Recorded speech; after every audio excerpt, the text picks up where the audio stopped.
As teachers, you are absolute experts in your own classrooms. But what happens when you're suddenly on the other side of that screen?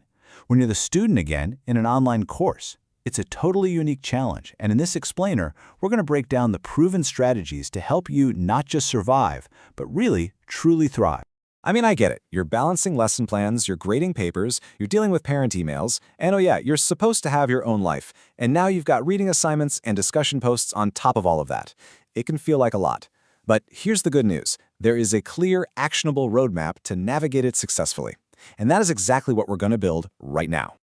Okay, first things first. The work you do before the course even starts is what sets the stage for everything else. Seriously, this is all about building a solid foundation so you're not trying to build the plane while you're flying it.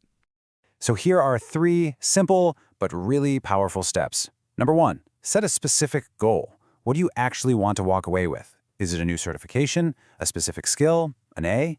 Whatever it is, write it down. 2, design your space. And look, even if it's just a small corner of your kitchen table, create a dedicated study zone. This little habit signals to your brain, okay, it's time to focus now. And 3, calendar everything. Treat your study time like it's a non-negotiable meeting. Block it out. You can think of it like your classroom bell schedule. It creates structure, and it protects your personal time by creating these really clear boundaries. So with that foundation set, the next key is a mental shift.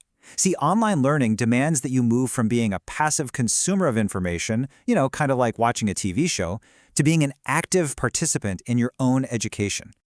Now, check out the contrast on this slide. It's huge. The passive learner, well, they just watch the lectures, maybe with one eye on their phone. They read just to get to the end of the chapter. But the active learner, they're taking notes, they're pausing to think, and they're reading to find connections to their own teaching practice. It's a pretty fundamental difference in approach that leads to a massive difference in how much you actually remember. So here's your toolkit for making that shift. Be the person who asks questions in the discussion forums. Constantly ask yourself, hey, how can I use this in my classroom next week? You could even turn your study notes into a mini lesson plan. Find a few classmates and form a virtual study group. And after you watch a lecture, just take 5 minutes, that's it, to summarize the key takeaways in your own words. It's such a simple, powerful way to make that learning stick. Okay, so even the most motivated student can get tripped up by 2 major hurdles: managing your time and wrangling the technology. Let's tackle them head on. 168. That's it. That is the number of hours we all get in a week. You can't make more, but you can be so much smarter about how you use them.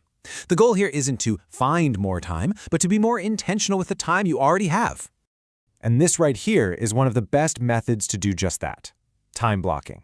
You literally go into your calendar and block out chunks of time for specific tasks. Tuesday from 7 to 8 p.m. is for course reading. Thursday from 8 to 9:30 p.m. is for working on that essay. This just removes that whole "when am I going to do this" anxiety and replaces it with a clear, calm plan. Now for technology. Before day 1, do this quick pre-flight check. Make sure your login actually works. Bookmark the course homepage. Download any software you might need. And please, find the number or email for tech support and save it somewhere you can find it. 5 minutes of prep right here can save you an hour of pure panic later when a deadline is staring you down. One of the biggest myths about online learning is that you're totally isolated. But the truth is, your learning community is one of your most valuable assets. You are absolutely not in this alone. I love this quote because it is so true. Your biggest breakthrough, that real aha moment where a concept finally clicks, it might not come from the lecture or the reading. It will probably come from seeing the idea through a classmate's perspective in a discussion forum. And this chart just visualizes the power of that idea so well. Of course, course materials are vital, and instructor feedback is critical. But just look at the impact of peer collaboration. Engaging with your classmates, debating ideas, working together, that's often where the deepest, most meaningful learning really happens. So whatever you do, don't neglect it. All right, you've put in the work all term. Now let's talk about finishing strong. A great final project or exam performance, it's all about strategy, not about stress. The key is to use a strategy you already know really well from your own teaching: backwards design. Start with the due date and work your way back. This roadmap is your best friend. 4 weeks out, you're just reviewing the assignment rubric and creating a simple outline.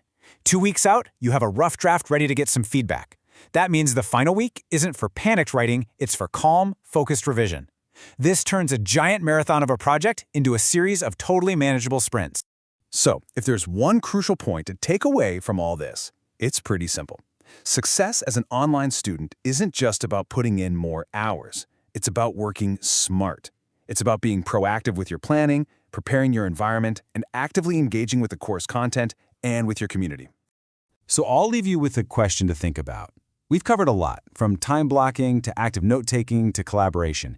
But what is the one new strategy that you're going to put into practice starting today? Because that single action, that's where the real change begins.